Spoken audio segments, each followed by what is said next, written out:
Olá, aquele abraço, estamos começando mais uma edição do TVI News aqui pela TVI, canal 24.2 da sua operadora, TV Cabo para o sul da Bahia. Muito obrigado aí, principalmente a Ilhéus e Itabuna, as duas pioneiras na TV por assinatura aqui no norte e nordeste do Brasil.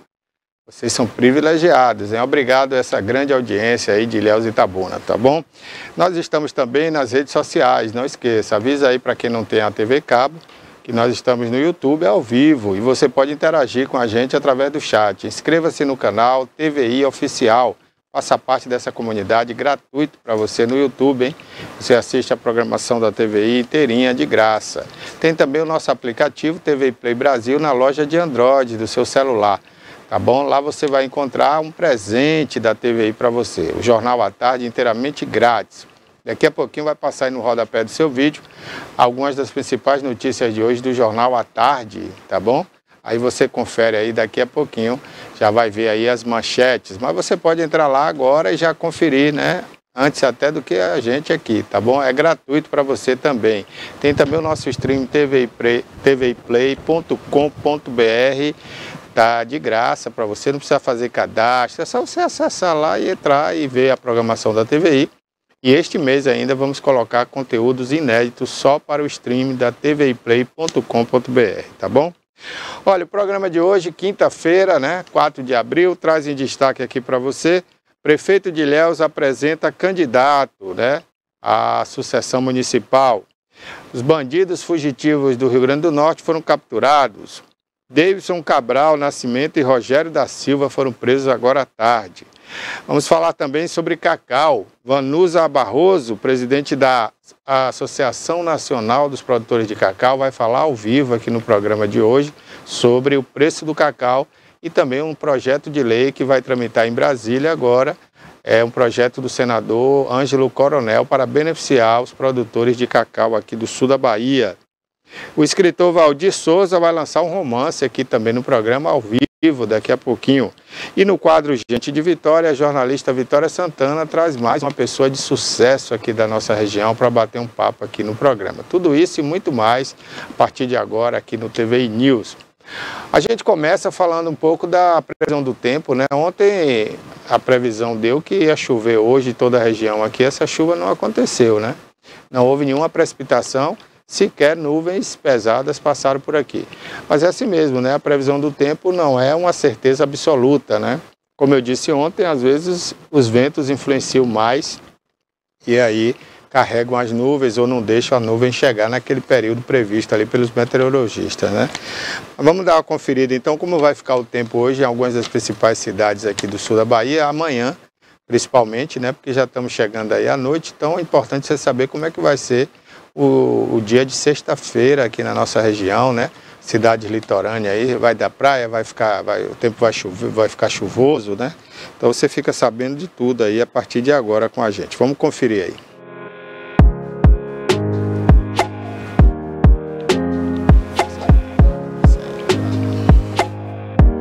Ilhéus, a previsão amanhã é de tempo chuvoso, viu? 24 de mínima, máxima 30. Itabuna da mesma forma, 23 de mínima, 31 de máxima, fica um pouco mais quente. E pela previsão ali, 98% de chance de chover. Guararema da mesma forma, com 30 de máxima. E Itacaré, 25 de mínima, 30 de máxima e 70% de chance de chover durante o decorrer do período, né?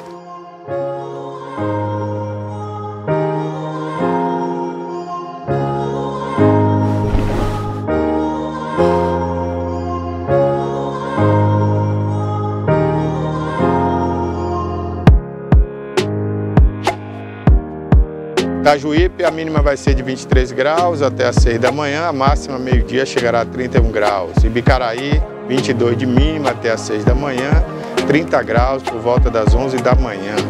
Chance de chuva de 88%, né? Itajuípe, 98% de chance de chuva. Canavieiras, 23 de mínima, 30 de máxima, 77% de chance de chover no decorrer do período, né?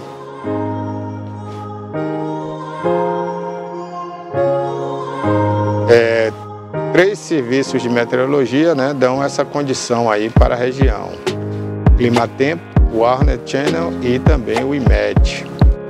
Em Salvador, nossa capital, vai amanhecer aí com 26 de mínima até às 6 da manhã, a máxima chegará a 29 graus às 11h30 da manhã, 69% de chances de chover. Porto Seguro, 23 de mínima, 29 de máxima, 67% de chance de chover no decorrer do período.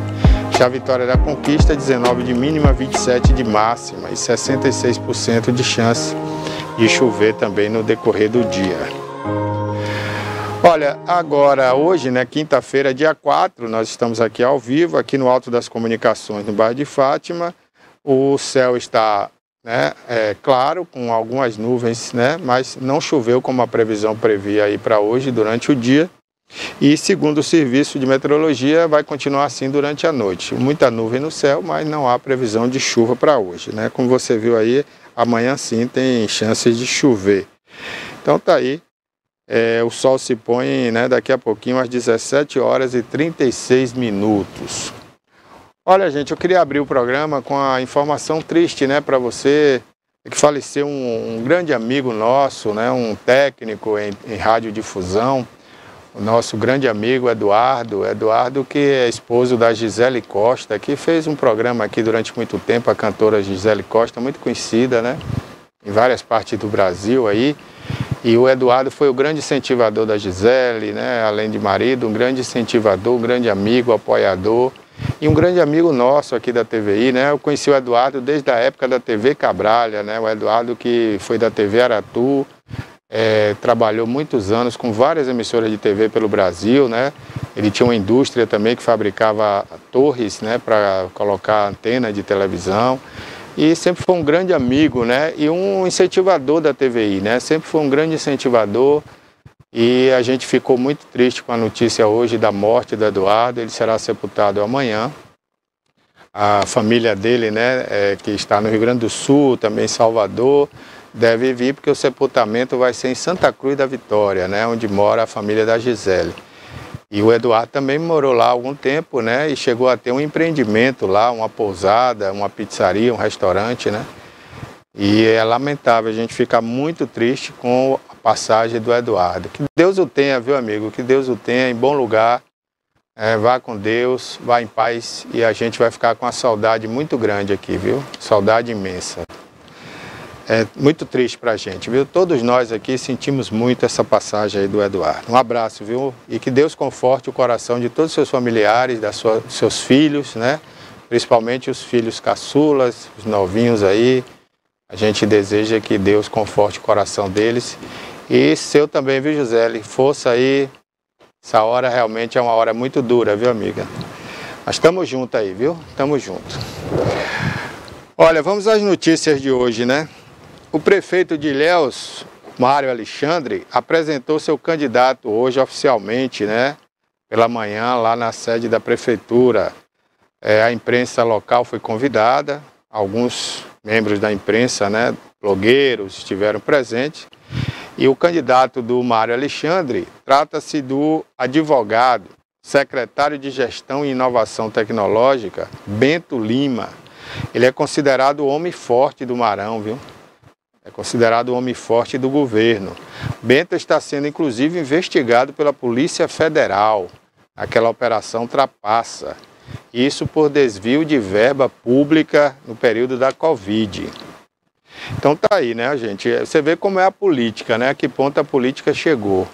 O cidadão investigado pela Polícia Federal. A polícia esteve, inclusive, aqui em Itabuna, onde fica a sede da empresa dele, né? E a residência dele, procurando provas aí, né, vestígios desse desvio de dinheiro, e o prefeito lança ele candidato a prefeito. Você vê que ponto nós chegamos, né? O homem, ele não tem mais aquela vocação, né, pela honestidade, pelo capricho ali, o zelo do dinheiro público. E aí uma pessoa que está sendo investigada, claro que não foi provado nada ainda, né? Mas se a Polícia Federal está investigando é porque há algum indício, né? Onde há fumaça, há fogo.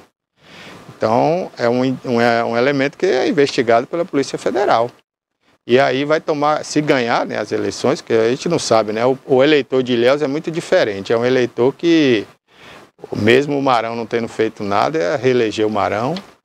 Mesmo o Marão não tendo sido um bom prefeito para Ilhéus, elegeu a esposa dele, né, a deputada. Então a gente pode esperar tudo do eleitor de Ilhéus. Infelizmente, essa é a realidade. E se o eleitor de Ilhéus elegeu o Bento, a gente pode ter uma pessoa que está sendo investigada pela Polícia Federal, prefeito de Ilhéus. Veja só como são os caprichos dessa política do Brasil, né? Mas está aí, a decisão está na mão do eleitor, né? Aí, com a palavra final, o eleitor de Ilhéus, tá certo? A gente dá informação, então por falta de informação é que não vai ser, né? Não só a TVI, mas eu acredito que outros meios de comunicação da região devem ter divulgado isso aí e está divulgando, né? Então o Bento, advogado, né? Ele está sendo investigado pela Polícia Federal e hoje foi oficializado como candidato a prefeito de Ilhéus. Bom, no momento é pré-candidato, viu? É bom lembrar, né? Porque a candidatura mesmo só depois da convenção, né? Mas o prefeito já bateu o martelo que vai ser ele o candidato oficial do prefeito. Olha, gente, vamos mudar de assunto, né? Foram capturados agora à tarde em Marabá, no Pará, os 2 bandidos fugitivos do presídio de segurança máxima lá do Rio Grande do Norte, em Mossoró.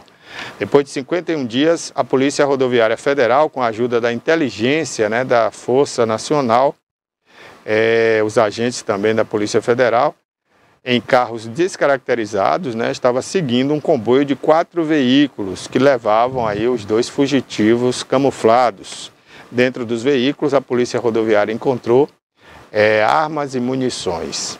A ordem de parada foi dada numa ponte da BR-222, lá no Pará.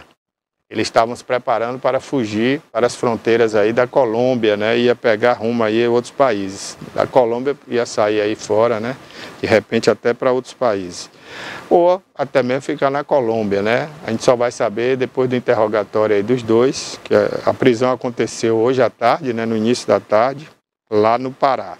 Eles serão recambiados ainda hoje para Mossoró, onde vão terminar de cumprir a pena lá no presídio de segurança máxima. Agora, precisa realmente ser apurado como foi a fuga desses 2 elementos, porque eles estavam em celas separadas. Segundo o ministro da Justiça, né, do Brasil, Lewandowski, a informação que a gente tinha, que ele deu, é que os 2 não podiam se comunicar lá no presídio de segurança máxima.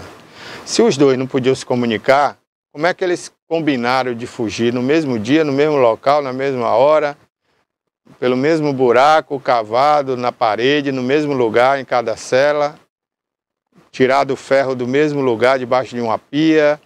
Ou seja, é telepatia? Ou eles tinham celular entre eles? Porque se eles não podiam nem conversar no pátio, não existe nem isso, né? Essa comunicação deles lá dentro do presídio. É difícil entender como foi feita essa fuga, né? Espero que eles contem agora e relate como foi. Que teve a ajuda de alguém, isso aí não tenha dúvida. Porque alguém ajudou. Se não foi por corrupção, foi por outro motivo, né? Mas que ajudou, isso aí a gente não tem dúvida. Porque não podia existir essa comunicação entre os 2 dentro do presídio de segurança máxima para eles combinarem até o local que ia quebrar, o local que eles iam passar, a hora que eles iam fugir e o lugar que eles iam encontrar um alicate tão bom para cortar uma cerca de alambrado, que é um negócio tão forte, né? Ainda mais num presídio de segurança máxima. Então, só acredita na historinha que a Polícia Federal contou quem quer, né? Porque, segundo a sindicância que foi feita lá no presídio, não houve ajuda externa. Como diria um humorista no Brasil, alguns anos atrás, né? Me engane que eu gosto. Bom, gente, vamos conversar agora, né? Antes eu só queria confirmar o nome dos 2 indivíduos, né? É o Davidson Cabral Nascimento e Rogério da Silva Mendonça. Eles estavam foragidos desde a madrugada da quarta-feira de cinza do Carnaval. E agora serão recambiados para Mossoró, né? Como eu falei. Só para lembrar, né? Que isso aconteceu na quarta-feira de cinzas e o ministro da Justiça disse que é assim mesmo, né? Porque é Carnaval, fazer o quê, né? É um presídio de segurança máxima, mas é Carnaval. Na certa, lá dentro deve ter trio elétrico, né? Estava todo mundo pulando Carnaval. Vamos agora falar de coisa boa. Vamos falar de um romance que vai ser lançado em Ilhéus, aliás, aqui na região. O escritor Valdir Souza está aqui para falar com a gente sobre esse livro, né? Queria até mostrar aí, Valdir, me presta um aí. São dois já, né? Boa tarde, boa noite e bom dia, porque o programa passa também pela manhã aqui, né? Tranquilo, Barbosa. Obrigado por ter vindo aqui. Vamos falar, o primeiro é o Apocalipse, né? Ô Barbosa, veja bem, esse romance, ele acontece, ele é feito posteriormente, depois dessa dissertação. Qual é a dissertação aqui? Interações socioespaciais. Socioespaciais. Isso. A integração urbano-ambiental do eixo Ilhéus-Itabuna. Exato. Fala um pouco desse aqui, então. Pois é, Barbosa, esse livro aí... Esse foi o primeiro, né? Porque na verdade um completa o outro, entendi. Tá? A gente então vai entender esse bem. Primeiro, Isso. Interações socioespaciais da integração urbana do eixo Ilhéus-Itabuna foi uma pesquisa de mestrado que eu desenvolvi lá na UESB. E aí, depois que esse material estava pronto, já tinha sido aprovado, eu submeti ao UESC e a UESC aprovou e ela publicou a obra, porque é um trabalho interessante que fala sobre a região. Eu pego aí desde a formação socioespacial, tá, de Ilhéus e de Itabuna até recentemente, até 2022, tá, todo esse processo. E o eixo mesmo, o espaço, o recorte espacial, é o espaço entre a rodovia e a BR-415. E é um trabalho interessante por quê? Porque é um trabalho que eu faço aí eu integro a geografia, tá? Porque a geografia ela sofre de um dilema na universidade, que é produzir pesquisas. Ou o aluno produz um trabalho ligado à geografia humana, ou ele produz um trabalho ligado à geografia física. E nesse caso aí, eu consegui fazer essa integração, pegar elementos físicos e humanos e colocar no trabalho. Tá? Então esse é um diferencial bem interessante. Ok, Valdir. Você é nascido aqui na cidade de Itajuípe, né? Sim. Mas estudou lá na UESB? Eu sou de Itajuípe, terminei parte da educação básica lá no ensino noturno e depois vim morar em Itabuna e ingressei na UESC em 2002. Na UESC, aqui na UESC, porque isso. Você falou UESB. O UESB foi o mestrado. O mestrado. Isso. Então você já é mestre em geografia. Em geografia. Eu fiz graduação na UESC, depois eu fiz uma especialização em ensino de geografia também na UESC e fiz uma outra especialização em gestão ambiental, mas numa particular. E por último aí saiu essa dissertação, que esse trabalho aí que você tem em mãos. Bacana. Então você foi colega do Roberto José, né? Sim, sei. O nosso comentarista geopolítico aqui. Pegamos algumas disciplinas juntos, viu? Bacana, viu? Foi professor também, substituto do curso de Geografia da Universidade Federal da Bahia, né? Sim.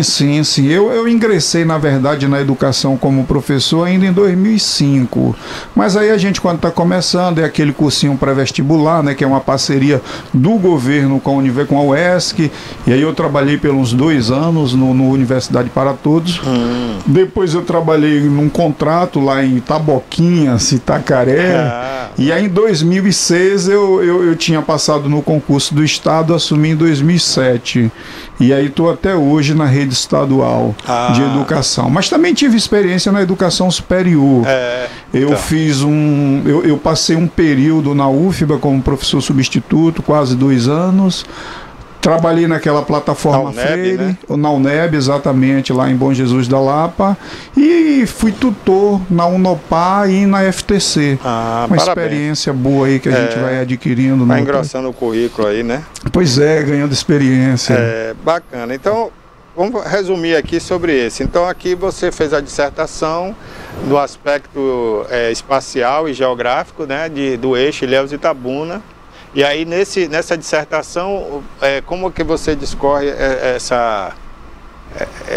essa fala, né, digamos assim, sobre essa geografia aqui. Essa local. geografia, né? Ô, Barbosa, esse trabalho ele é interessante porque, como eu te falei agora há pouco, eu li alguns trabalhos na área de geografia e sempre tem esse viés, ou físico ou humano. Uhum. E aí eu pensei, não, por que não fazer uma coisa que eu consiga juntar os dois elementos, né, o físico e o humano. E aí começa, é interessante também porque esse trabalho ele tem um pezinho lá atrás, porque quando eu fiz o TCC, né, que é o trabalho de conclusão de curso, foi sobre o eixo Ilhéus-Itabuna. Só que uma dissertação é um trabalho muito simples, né? Onde a gente fez quantificação dos imóveis ao longo da rodovia e tal. E aí concluí isso. Esse trabalho foi feito com um colega, o Jairo Silveira, e aí isso ficou lá. Uhum. Aí eu fiz um artigo, publiquei desse trabalho, e quando eu quis fazer o mestrado, aí eu pensei, eu vou partir de quê, né? Que a gente precisa de um objeto, né? Para compreender essa espacialidade da geografia. Uhum. E eu parti das interações socioespaciais, né? Uhum. Que são interações socioespaciais? É o deslocamento do dia a dia, é a ida ao comércio, a compra, a venda, as exportações, as importações. Então, todo o fluxo de pessoas fazendo inúmeras atividades está ligado às interações socioespaciais. E essas interações é interessante por quê? Porque elas modificam o espaço. O espaço ele é resultado desse processo em que a sociedade interage. Uhum. Tá? E aí então o que é que a gente faz? Faz esse levantamento. Eu pego ali do limite do município de Itabuna, tá, com Itapé, até o finalzinho ali, no início da BR-415, lá no centro de Ilhéus. E aí faço esse apanhado aí, essa leitura aí, em que faço eu fiz em campo um levantamento, georreferenciamento de pontos onde havia existência de lixo e esgoto, também foi aplicado questionários.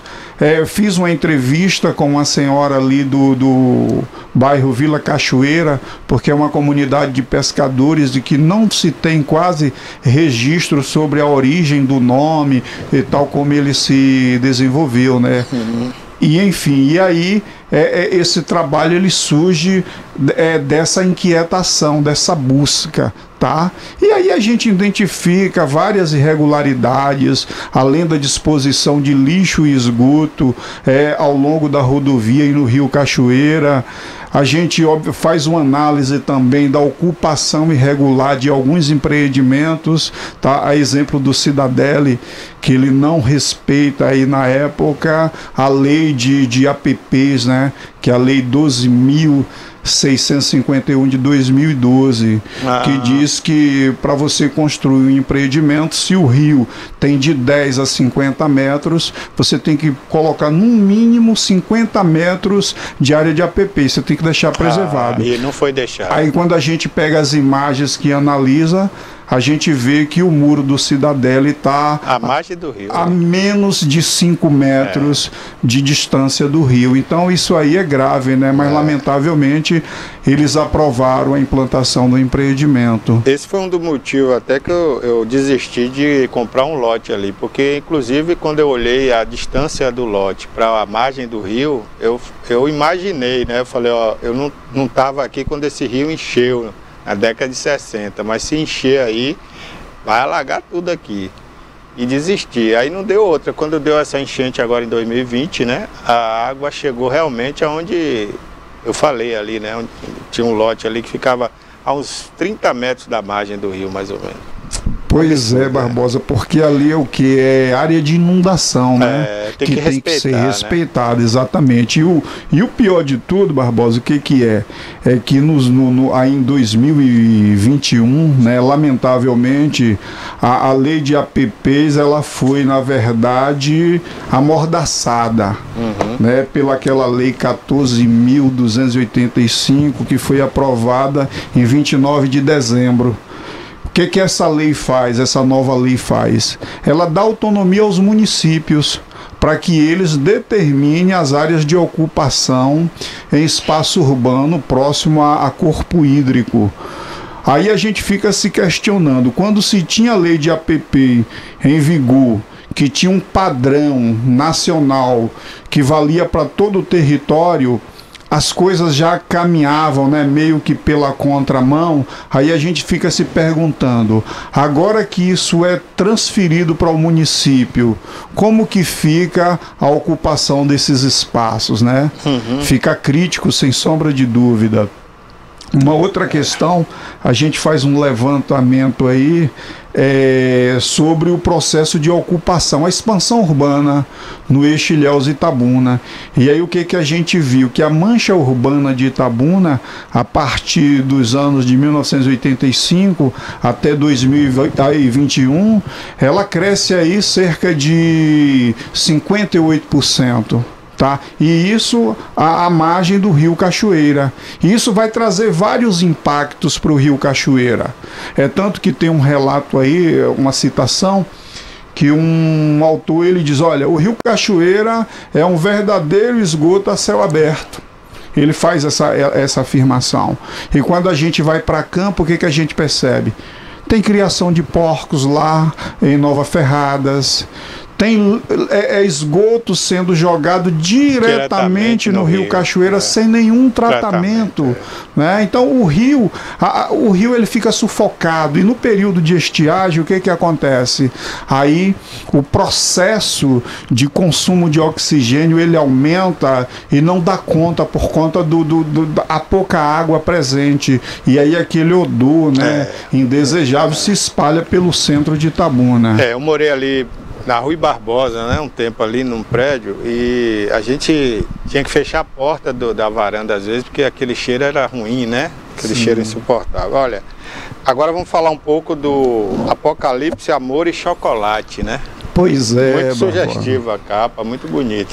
Pois é, esse livro ele nasce, essa ida a campo me fez pensar o seguinte: quando eu analisando esses dados aí sobre expansão urbana, a crise cacauíra, né, a gente sabe que foi mais de 200 mil pessoas que saíram aí do campo para a cidade. Então o que houve? Houve uma migração urbano e rural-urbano. E isso foi impactar. Então assim, quando eu passava, quando eu ia a campo, tirar fotos, aplicar questionário, eu passei em alguns lugares e aí eu comecei a observar, eu digo, meu Deus, a gente já passou 30 anos que a crise do cacau começou, Itabuna melhorou muito, Ilhéus também, mas ainda tem gente vivendo nessa condição aqui em Itabuna. Em Ilhéus também, mas Itabuna é muito pior.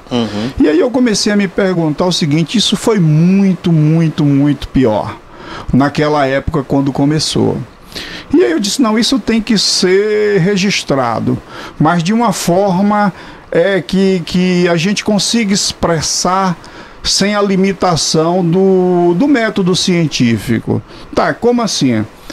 O grande problema nosso na hora de desenvolver um trabalho científico na geografia, eu acho que em qualquer área, é que você tem que obedecer, né, aquela coisa dos objetivos, tá, o tema. E aí eu lembro que sempre que eu ia fazer aqueles parágrafos introdutórios, aí eu sempre, que a antiga região cacaueira e tal.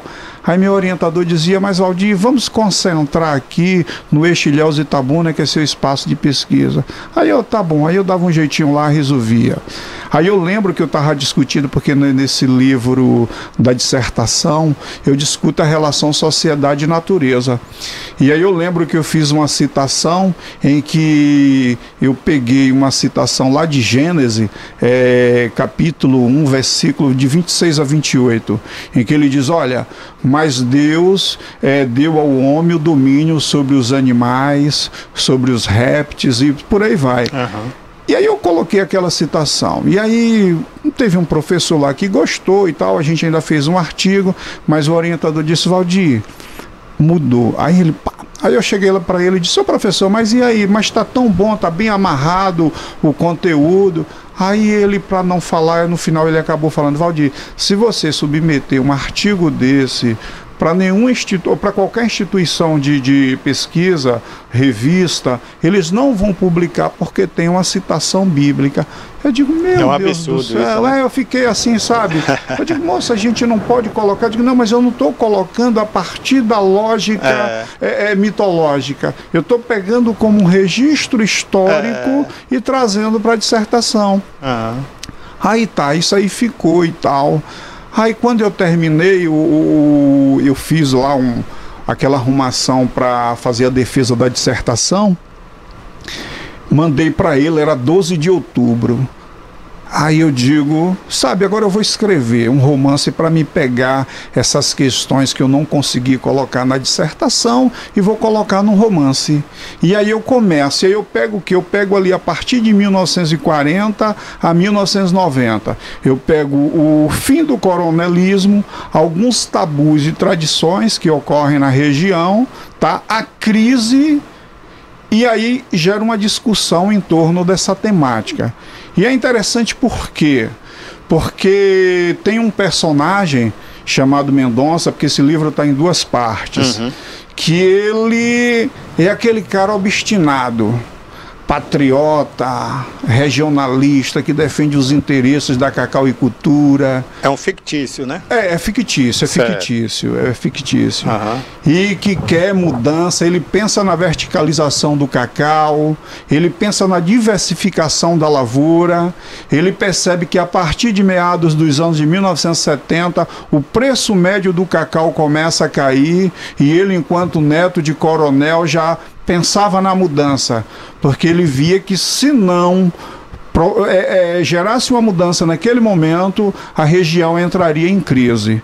Mas aí ele entra em contato com os políticos, né? Ele vai lá, fala com o Félix Silveira, que é um deputado estadual, manda uma carta bem elaborada, dizendo que era preciso, porque aí a vassoura de bruxa ela chega em 89. Aí ele, num primeiro momento, ele tenta incutir a ideia na cabeça dos colegas também produtores, a necessidade de que era preciso verticalizar e diversificar. Só que os caras não dão importância. E isso era assim mesmo, acontecia muito nessa época. Pois é, e aí quando ele diz assim, numa das falas dele, olha, eu acho que seria necessário, além de transformar o cacau em chocolate, produzir seringa, outras coco, frutas, né? Banana, para vender para outros estados. E os caras, quando ouvem falar em banana, aí começa, né? Banana, e a partir desse momento o Mendonça passa a ser chamado de Banana. E ele passa a se sentir de fato um banana.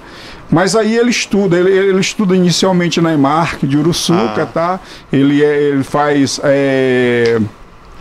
aquele curso de agronomia? Não, a EMARC ela tinha um outro curso não é agronomia. É aquele topógrafo, não? Não, é um outro. Eu não lembro, não, mas eu sei que a agronomia é ligado à agricultura, que me falhou a memória agora. Mas depois ele vai fazer jornalismo no Rio de Janeiro. E aí em 89 ele está lá assistindo TV e tal, e vê a notícia que chegou um fungo na região, que é atacar o cacaueiro, nasce os frutos lá parecido com morangos e os galhos parecido com vassoura, e que todo mundo está chamando de vassoura de bruxa, que é quando ele vai e entra em contato com o deputado. O deputado não dá a menor importância, mas como ele sabe que tem 3 outros deputados que também são oriundos da região, ele entra em contato com esse pessoal que também não dá importância. Aí Mendonça ele perde a fé no patriotismo regional. Ele diz, pronto, essa gente não dá para começar nada, porque ele tentou por baixo, né, pela base que eram os amigos cacauicultores, não conseguiu. Ele parte para o topo, que é os políticos, também não consegue. E aí ele entra numa paranoia, tá? E ele recorre à religião. Aí ele vai buscar, ele não está muito legal. É aí que entrava a citação bíblica que você falou, não? Não necessariamente, tá? Mas quando ele busca a religião, ele começa a ouvir algumas pregações sobre a questão do amor.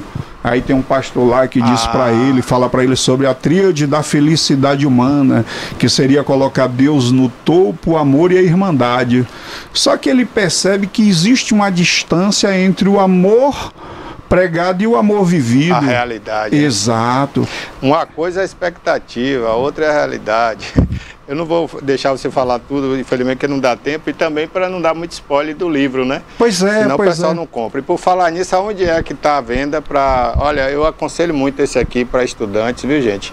Tem um retrato, né, daqui de Itabuna, Ilhéus, fala aqui dos bairros periféricos, né? E que vive aquelas comunidades como a Vila Cachoeira. Enfim, tem tudo aqui, viu? Para você saber sobre o Rio Cachoeira. É muito importante esse livro. Está à venda onde? Barbosa, esse primeiro aqui, o verdinho, Interações Socioespaciais, tem lá na livraria da UESC, tá? Certo. Se tiver alguma instituição também de pesquisa que tiver interesse em adquirir, a universidade faz doações para as instituições, porque é de interesse dela. Inclusive a gente já até doou alguns para a UESB, tá? Que é uma parceira, né? Que participou do processo. E esse aqui?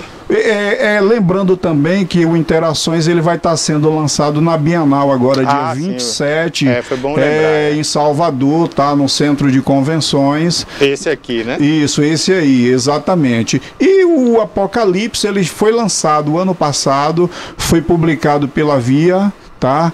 E a gente fez o lançamento dele, mas ele também vai estar na Bienal lá em Salvador, tá? E quem quiser adquirir... É dia 27, né, a Bienal?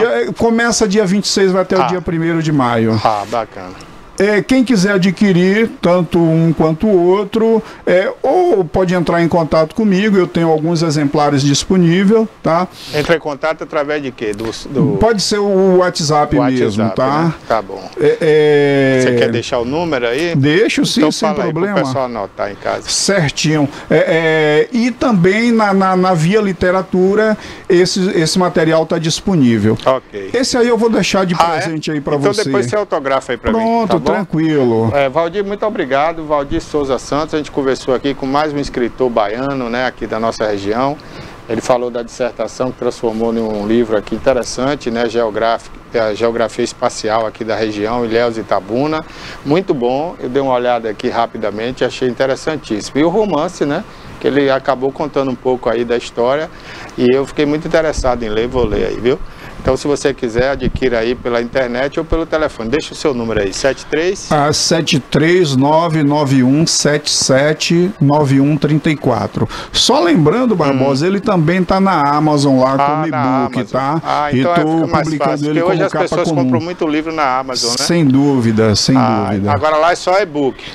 Tá como e-book, mas eu estou providenciando a publicação dele como capa comum também. Tá bom. Valdir, muito obrigado. Infelizmente o tempo voa, rapaz. A gente ainda tem outra entrevista aí, eu não sei se a Vanusa já está online com a gente, inclusive é sobre cacau também, viu? Ela é a presidente nacional da Associação dos Produtores de Cacau e a gente vai bater um papo com ela aí, não sei se ela já está online, Rafa, informa aí pra gente, viu? Enquanto isso, vamos às cotações. Obrigado, viu, Valdir? Tranquilo, Barbosa, eu que agradeço o espaço, hein? Ok, vamos às cotações de hoje aí, inclusive do cacau, né? Olha aí, a arroba do cacau está sendo comercializada em Itabuna, Ilhéus a R$ 682,80. Está em alta ainda, hein? Ipiaú R$ 679,35, Camaquã R$ 643, Eunápolis R$ 570.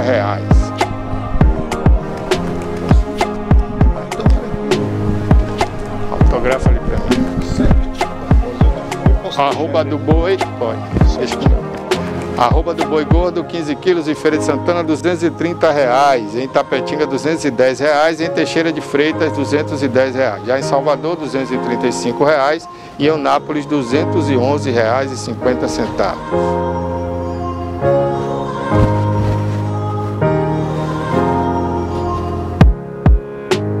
Café arábica, tipo bebida dura, 60 quilos a saco, em Barreiras, R$ 1.001.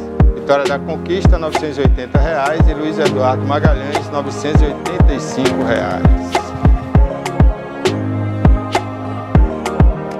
Essas são as cotações aí do mercado, né, do café. O café Conilon, em Eunápolis, R$ 870, Itamaraju, o mesmo preço. E em Colatina, no Espírito Santo, onde esse café tem origem, né, aqui no Brasil, R$ 835.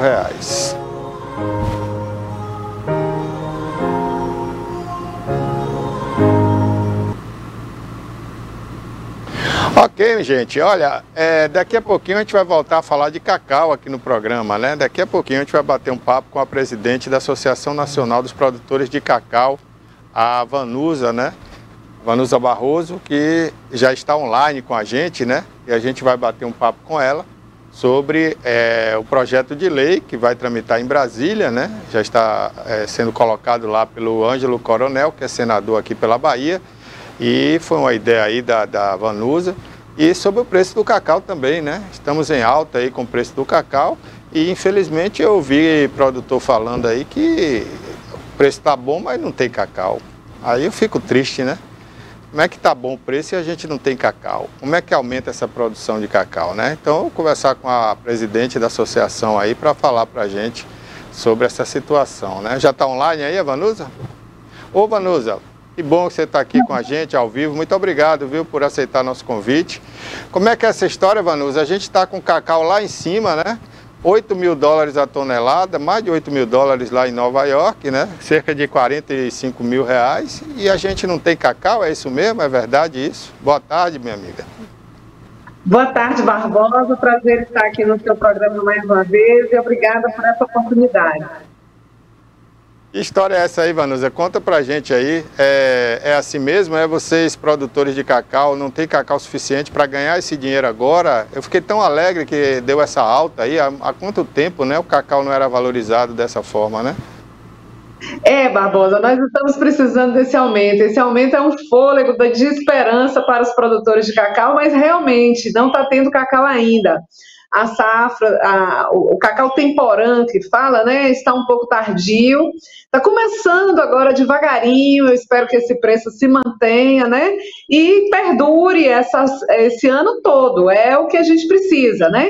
Então, realmente, a gente não está tendo. Se tivesse cacau, meu amigo, aí sim, a gente estaria ainda mais feliz. Mas, infelizmente, ainda não temos cacau suficiente para comemorar. Mas está começando, né? Vamos ter fé que vai dar tudo certo e que esse preço se mantenha aí ao longo de 2024 e perdure por muito mais tempo aí. É o que a cadeia do cacau precisa, né? Precisamos desse valor aí, esse valor agregado aí ao produto. Vanusa, o que está sendo feito para melhorar a produtividade, né? Eu sei que tem toda uma história de manejo, eu não entendo de cacau, viu? Mas eu queria que você explicasse o que é isso, né? Como é feito esse manejo e o que é que está sendo feito. A CEPLAC não existe mais, né? Vamos ser verdadeiros aqui, né? A CEPLAC deixou de existir há muito tempo, está ali só de enfeite. Mas o que é que está sendo feito? Como é que os produtores, que tipo de apoio esses produtores têm? O que é que eles fazem para melhorar, não só a qualidade, mas aumentar essa produtividade, né? Porque a Bahia hoje não é mais o primeiro lugar em cacau, o primeiro lugar é o Pará, né? Então como é que a gente aumenta a nossa produção aqui na Bahia? Pois é, Barbosa, isso é um desafio muito grande, né? Porque nós temos aí um sistema cabruca que não permite que a gente faça a retirada das árvores, né, para que a gente consiga ter um manejo melhor. Então, a Bahia tem uma baixa produtividade, embora a área de hectares da Bahia é bem maior do que a do Pará, mas hoje o Pará está aí tentando vencer os números da Bahia, justamente porque a produtividade lá é melhor. E a nossa baixa produtividade é justamente por conta do sistema cabruca, né? Então, veja bem, mas isso deveria ser um vetor de favorecimento ao produtor, porque nós estamos preservando a Mata Atlântica, nós estamos gerando, nós estamos abastecendo a água das cidades através das nossas nascentes que a gente preserva, que vem da mata. Nós estamos fazendo toda essa questão que o mundo exige e não somos valorizados. Então, você disse bem, a CEPLAC, infelizmente, está sucateada. Ao longo de 35 anos não existe um concurso público sequer, né, para esta entidade tão importante para o produtor de cacau. Então, o produtor sozinho, ele tem que dar para ele mesmo assistência técnica, porque hoje nós não temos, devido ao sucateamento da CEPLAC, a extensão rural.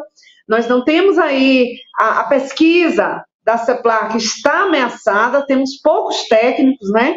Então, qual órgão, qual a cultura que pode sobreviver sem um órgão que cuide desse setor, né? Então, nós precisamos urgente trazer um fôlego para a CEPLAC, contratar pessoal, ou que o governo chegue e fale assim, ó, vai ser a Embrapa, não vai ser mais a CEPLAC, né? Embora o nome CEPLAC é a instituição do órgão Cacau. Então, seria ótimo, porque ali tem toda uma estrutura e profissionais capacitados, os técnicos da CEPLAC, que hoje ainda estão na ativa, e até mesmo aqueles aposentados, eles se doaram uma vida inteira pelo produtor de cacau, pela cultura do cacau. Então, assim, é mais do que justo esse conhecimento ser transferido para novas pessoas e que a gente possa ter essa tranquilidade de ter ali um órgão capaz de nos sustentar,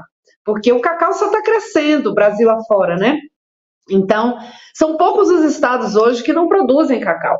Até Minas Gerais já produz cacau, São Paulo produz cacau, estados que antes nunca se ouvia falar, né? Então, hoje já estão fazendo o cultivo do cacau. Então, não vai demorar para chegar no sul, mesmo com a geada, com o frio, que é um fator que não consegue desenvolver, mas daqui a pouco a ciência vai dar um jeito de ter cacau lá no sul. Então, só está faltando lá, praticamente.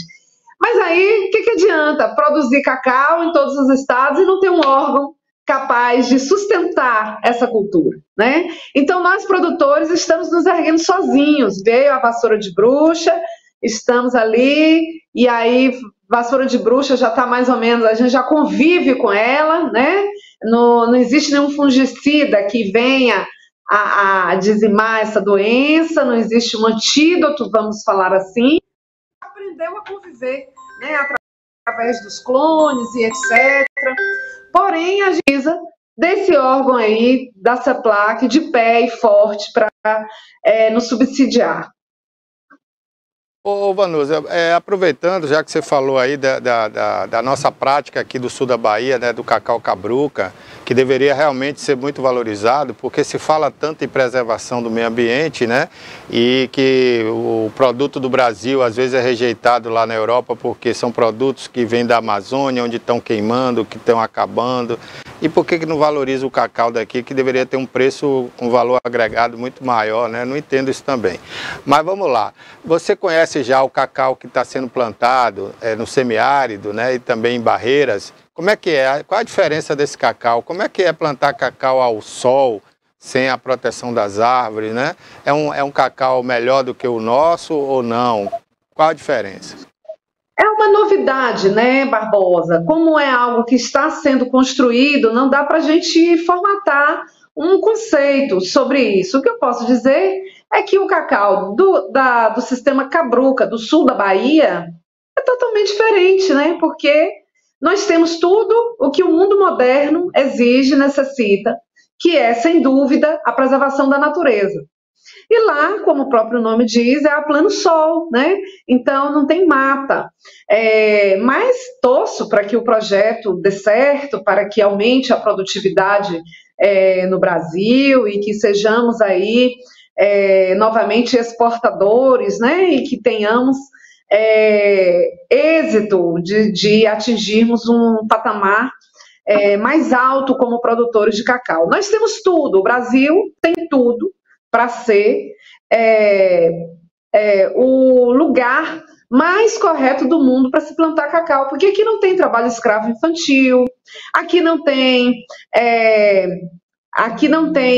desmatamento, né? Você vê que a gente está lá preservando a Mata Atlântica, no sul da Bahia, no norte, vem aí a Amazônia. Então, nós somos o ambiente perfeito para que a indústria consiga aumentar essa produção e atingir os patamares que a União Europeia, o mundo exige, né, Barbosa? Por aí. Agora vamos falar, Vanusa, do projeto de lei, né, do Coronel Ângelo Magalhães, que é senador pela Bahia, que foi uma ideia sua, né, segundo ele mesmo relata aí no vídeo da sua rede social. Qual a sua expectativa dessa PL que perdoa aquelas dívidas, né, da época da vassoura de bruxa, que os produtores tanto reclamam, né, que não tiveram esse perdão, quanto outras lavouras que tiveram problemas até menores que a vassoura de bruxa, né, foram perdoadas. Qual a sua expectativa desse projeto ser aprovado lá em Brasília? Olha, Barbosa, a ANPC, Associação Nacional dos Produtores de Cacau, eu como presidente, ouvi o lamento, ouvi o pedido dos produtores de cacau que ainda possuem dívida, né, em prol do Programa de Recuperação da Lavoura Cacaueira Baiana, que se deu em 1995, e esse grupo de produtores me pediram, né, para atuar em prol dessa anistia da dívida desses produtores, desse programa de recuperação da lavoura cacaueira. E aí eu fui, já tinha um contato com o senador Ângelo Coronel, pedi a ele para que ele fizesse, expliquei um pouco mais da situação, ele já conhecia. Na verdade, todos os políticos já conhecem, né, Barbosa, a situação dos produtores, mas ele nos deu a atenção que a gente precisava, né, para que esse projeto de lei pudesse iniciar. Como o próprio nome diz, é um projeto, está iniciando no Senado, está no início da tramitação. Espero que não tenhamos rivais, vamos dizer assim, que o nosso principal rival vai ser o governo, realmente, federal, o Ministério da Fazenda, né? E estamos aí bastante animados com a aprovação desse projeto. Você sabe que é algo que vai caminhar aí durante um tempo, tanto no Senado, depois vai passar, uma vez aprovado pelo Senado, vai passar para a Câmara dos Deputados, e aí sendo aprovado nessas duas casas legislativas, aí sim vai virar lei, né? Aí vai para o presidente sancionar e aí vira lei. E, enfim, vai ser feita justiça a esses produtores que ainda se encontram endividados, né? E um problema, como todos já sabem, né? A vassoura de bruxa deveria ter sido combatida pelo governo da época, o governo federal da época, o Estado brasileiro, por se tratar de uma doença exótica. Então, a responsabilidade não era do produtor de cacau fazer o aporte de recursos, e sim do governo. Infelizmente, isso não ocorreu, e a CEPLAC, não por intenção, mas sim por despreparo na época, por não ter a condição de conhecimento daquela doença, emitiu aí um programa de recuperação da lavoura cacaueira baiana, que infelizmente foi ineficaz. E aí, isso foi reconhecido em notas técnicas por este órgão, eles reconheceram o erro,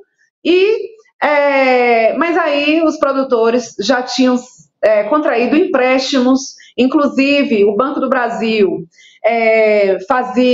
só liberava as parcelas do empréstimo se os produtores fizessem à risca o pacote tecnológico emitido pela CEPLAC, e aí foi isso aí que a gente já sabe, né?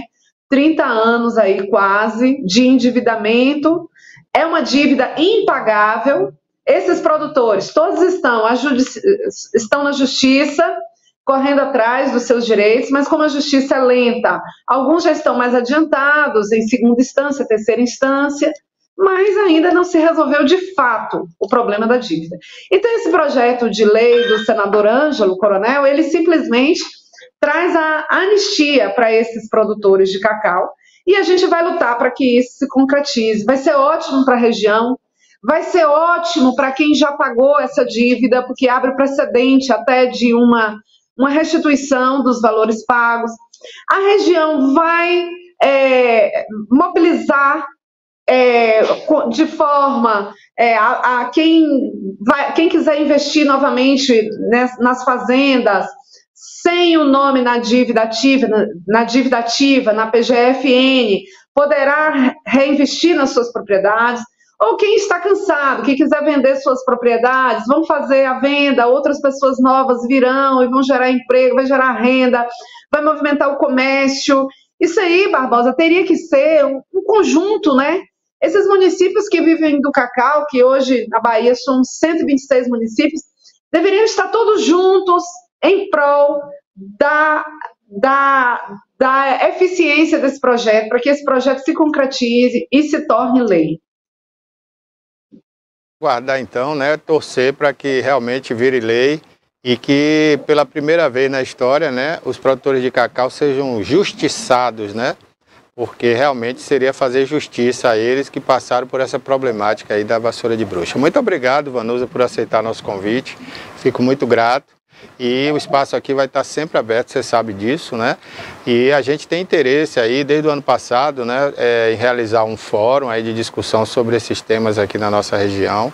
Inclusive cobrar também da indústria moageira, né, que dê as contrapartidas à nossa região, né? Que a gente só entrega, né, e recebe nada, né, quase nada. Então, eu queria te agradecer e dizer que vamos marcar aí uma nova data para a gente discutir esse outro tema aí, né, que diz respeito à situação das moageiras aqui no Brasil. Vamos sim, será um prazer. Obrigada, viu, Barbosa, pela oportunidade mais uma vez, e eu estou sempre aqui, estou às ordens, viu? Muito obrigado. Um abraço. Obrigada. Conversamos com Vanusa Barroso, presidente da Associação Nacional dos Produtores de Cacau, falando aí sobre a situação do cacau, né, que tem essa boa notícia aí pela frente, né? Podemos ter o perdão da dívida aí, se o projeto de lei do senador Ângelo Coronel passar no Congresso Nacional. Bom, gente, agora vamos ao quadro, né, Gente de Vitória. A Vitória já está chegando aqui, né, a jornalista Vitória Santana, hoje trazendo mais uma pessoa de sucesso, né, Vitória? Quem é hoje, Vitória? Alan, né? Alan, um vitorioso aí, né? É um vitorioso, é gente de Vitória. Pois é, né? É um vitorioso na vida e vai dar o seu depoimento aqui no programa. É um empreendedor que a Vitória está trazendo aí. Bom, então vamos à Vitória e a gente volta depois para o encerramento do programa, né? Vamos lá com o quadro Gente de Vitória. Tem alguma matéria aí para a gente chamar? Eu queria até lembrar, né, que não tem matéria, né? Então vamos direto ao quadro, né, Gente de Vitória. Vamos lá, Vitória? Oi? Então vamos conferir de novo aí para você que não viu no início do programa, né? Vamos conferir como é que fica a previsão do tempo para amanhã na região. Veja aí.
Olá, mais um quadro Gente de Vitória.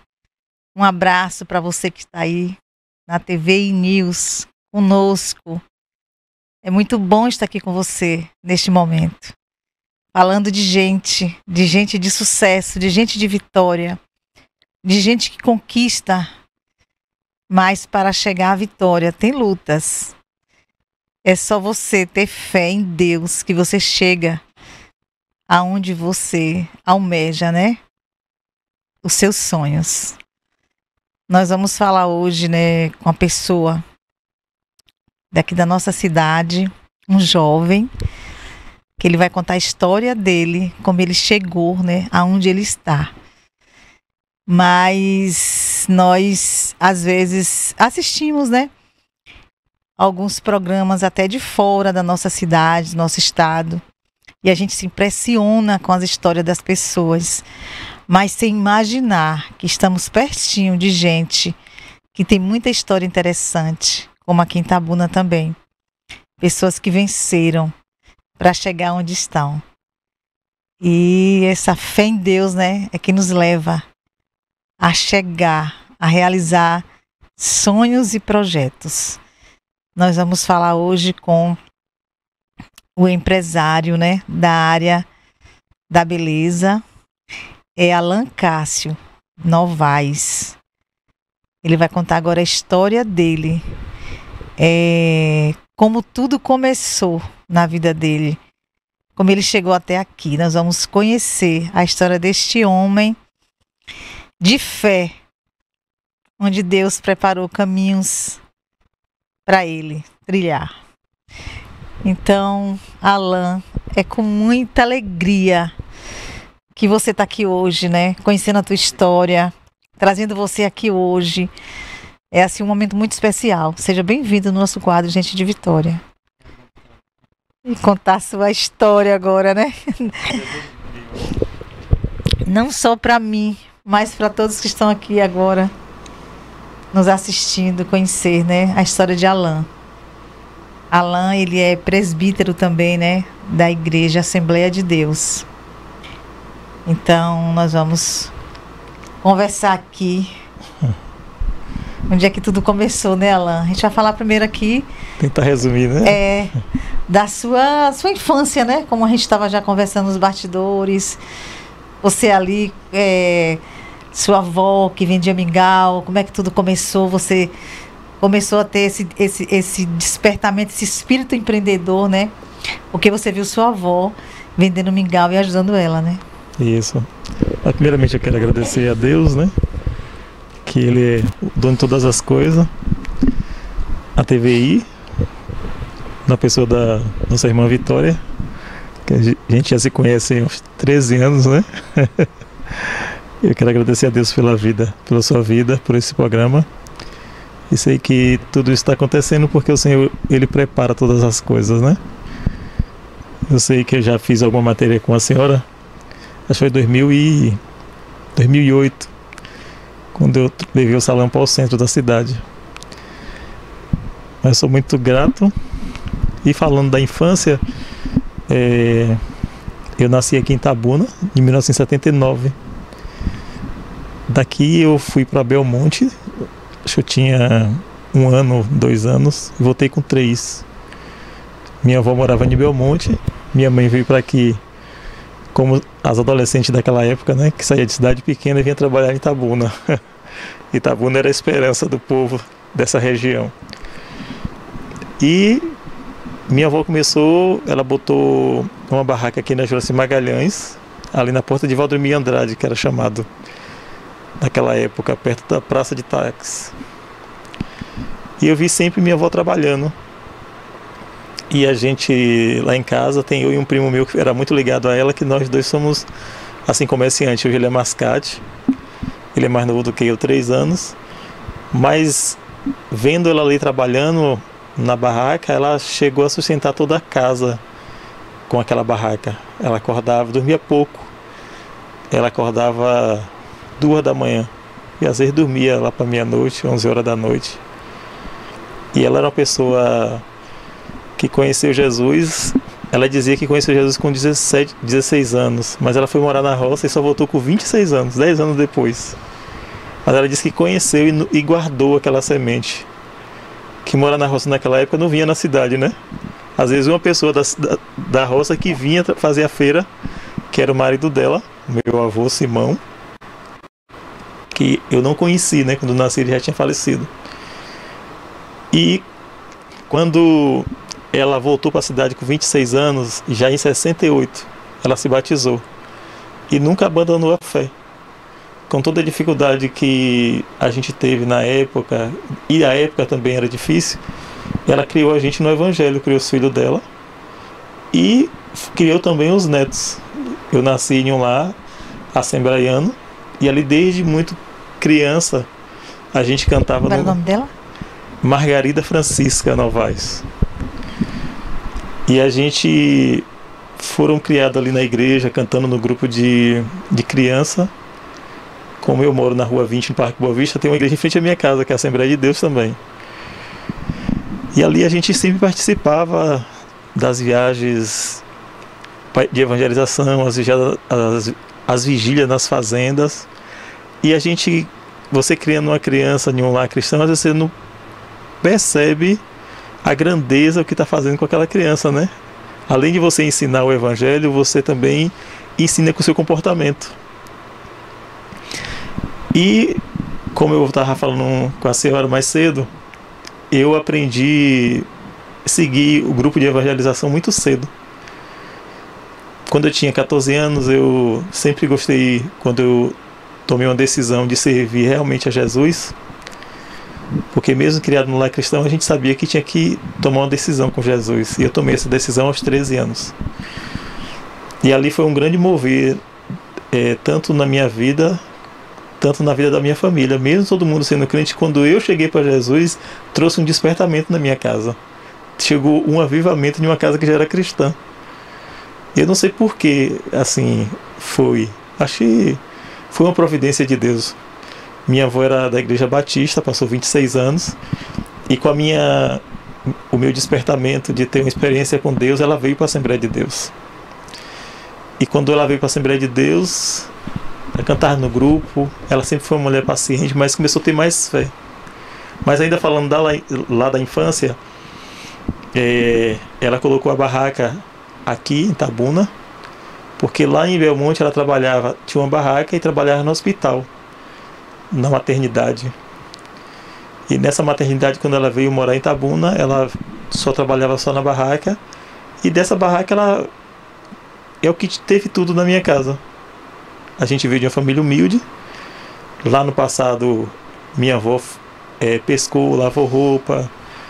E quando ela começou a ganhar seus primeiros dinheiro, ela era uma mulher, mesmo sendo analfabeta, era muito educada, muito para frente. Gostava das coisas boas. À frente da época, né? Da época dela. Eu sempre digo assim, se minha avó tivesse estudado, feito uma faculdade, ela seria um revolucionista. Porque com tudo isso ela tinha espírito de liderança. Ela liderava toda a família. Tipo, filho e neto, ela conseguia chamar a atenção, conseguia guiar. Sempre queria que a gente estudasse. Eu tenho uma tia que ela é pedagoga, né? Ela é da Assembleia de Deus aqui em Itabuna. Ela sempre foi professora de escola dominical, dirige o círculo de oração, professora da área de teologia, que é filho dessa mulher que é analfabeta e fez assim um grande legado. Hoje eu tenho primos que já fizeram faculdade. Minha avó tem bisneto hoje fazendo faculdade, né? Hoje ela não está mais aqui para ver o que ela plantou, porque quem sempre incentivou todo mundo a estudar foi ela, porque ela não teve isso. Mas lá na infância, eu vendo ela trabalhar na barraca, quando eu era muito pequena ainda não vinha. Às vezes eram os meus tios que traziam ela, ajudava. Mas quando a gente fez 7, 8 anos, já tinha que vir acordar cedo para trabalhar. E às vezes quando a gente é muito novo, a gente tem um sono mais do que quando está mais velho, né? E às vezes ela acordava a gente 5 da manhã para ajudar ela e dizia assim, acorde, já é meio-dia, a gente precisa chegar cedo na barraca. Porque naquela época não tinha mototáxi, era tudo ônibus. E a gente precisava chegar cedo no ponto de ônibus para vender esse mingau, para ter o sustento, né? Ela acordava 2 e saía 5 da manhã já com tudo pronto. E isso eu vi que eu aprendi a negociar. Ainda com 7 anos de idade, os meninos da minha época gostavam muito de brincar, eu também gostava de brincar. Mas quando eu vi uma oportunidade de ganhar um dinheiro, naquela época tinha muito parquezinho, né? Que vinha pra cidade, os circos. Tinha muito terreno baldio, não era? E ali foi quando eu tive a primeira ideia de comprar umas laranjas, descascar. Acho que eu já tinha visto isso em outras pessoas. E fui pro parque, a vez de brincar como os meninos da minha época, eu tava vendendo, levei um tamborete com a bandeja e fui vender essas laranjas. Isso, quando eu tava crescendo, assim, minha família falava isso, tipo, todo mundo tava brincando e você tava vendendo. Mas a gente, não sei, eu fazia porque eu acho que eu via que, pra época, a gente necessitava ter um dinheiro, né? Não podia ficar só na avó que dava, que sustentava. E isso, eu sempre estava com minha avó vendendo mingau, eu estava sempre com minha mãe que vendia Avon, vendia revista, vendia leite na porta. Né? Minha mãe é uma pessoa que é muito ligada à minha avó e nunca teve vergonha de nada. Que desde criança ia pescar com minha avó, lá no Rio de Belmonte, que saía para vender, que ia buscar a trouxa de roupa na casa das pessoas para lavar essas roupas, ia entregar.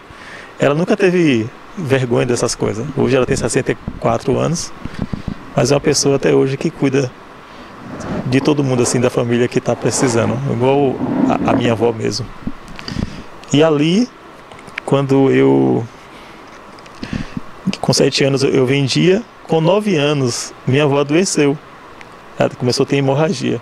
Naquela época não se contava para criança que os mais velhos estavam doentes, né? Só falava que minha avó estava doente. E minha avó teve que se afastar do trabalho e ela foi ficar na casa de minha tia no Conceição. E ali, como a barraca era o sustento, eu tenho um primo, que é isso que eu estou dizendo, que era muito ligado a mim até hoje. Ele é mais novo do que eu, mas ele era mais esperto do que eu ainda. Ele conhecia a cidade, ele andava de pé por aí. E a gente foi vender juju, picolé pela rua. Que minha mãe tinha ido para Salvador, porque meu padrasto tinha ido para lá trabalhar. E com isso eu comecei a andar na rua como assim, antes eu não andava tanto, só andava até o Barra de Fátima e voltava para casa, ia para a escola.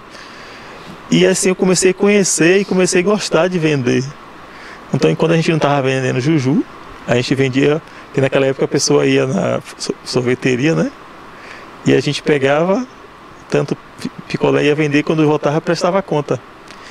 E assim começou a gente vendendo essas coisas. Isso eu já tinha 9. Aí eu fui para Salvador, passei um ano com minha mãe, que ela estava lá, voltei. Com 11 anos eu tive que voltar para lá, porque minha avó ia operar. E a gente ficou um ano lá. E nesse período que minha avó estava doente, ela não podia sair. E eu só sabia que ela estava doente e não sabia o que estava doente. Depois que eu vim descobrir, né? Ela fazia o mingau, que depois se repete essa história lá na frente. E eu e esse primo meu, a gente ia vender esse mingau. A gente saía com cesto, montava a barraca, eu vendia o mingau e depois eu voltava para casa. Aí quando era de tarde, a gente ia vender o juju ou o picolé, porque ela estava doente na casa da minha tia. Então, isso me ensinou a negociar. Tipo, não ter vergonha de quando uma coisa não está dando, você faz outra coisa. Agora mesmo, como a senhora conhece, minha esposa tem uma barraca de bolo salgado ali no calçadão. E minha prima, eu tenho minha prima que era mais velha que eu, ela tem 2 meses que faleceu. Aí quando ela viu eu colocando a barraca, ela falou, as coisas se repetem, você ajudava a vovó e agora você está ajudando sua esposa aqui colocando barraca. Eu falei, como você vê, né? A gente aprende uma coisa lá atrás. E quando a gente foi montar a barraca, a gente não tinha dificuldade nenhuma, porque eu sabia o que era aquilo, eu sabia montar. Hoje eu acordo de manhã, eu monto as coisas para ela, eu ajudo ela, mesmo trabalhando num salão, ajudo ela a fazer as coisas, né? Ela que faz tudo, mas eu tô ali sempre dando um suporte. Então, com isso eu estudava, trabalhava com ela e sempre vendendo. Quando eu comecei de criança também, eu gostava de cabelo. Naquela época não era muito aberto trabalhar com cabelo, né? Não tinha muito cabeleireiro, as pessoas tinham cabelo cacheado, usava muito penteado. Quando eu comecei, ainda com 13 anos, eu ouvi no rádio que tinha um curso na Zélia Lessa. A gente ouvia muito rádio antigamente, né? E eu pedi para minha mãe que ela fosse lá me matricular, porque eu não podia matricular que eu era de menor, tinha que ser com os pais. Ela me matriculou e eu passei ali uns 2 meses naquele curso, mas na mesma época eu tinha um curso de flores, de arranjo, que a pessoa aprendia a fazer as flores e depois montava os arranjos. E eu tinha umas vizinhas que estavam fazendo esse curso e às vezes eu terminava meu curso e ia esperar ela para a gente ir embora todo mundo junto. E eu gostei do curso de artesanato de flores. E eu ficava ali ajudando o pessoal fazendo as coisas. E um dia a professora perguntou se eu queria trocar de curso, que estava vendo que eu estava gostando demais. E não é que eu acabei gostando e quis trocar de curso. Eu já estava no cabelo e fui fazer o curso de flores. Ela tem a professora Magali, que ela é falecida.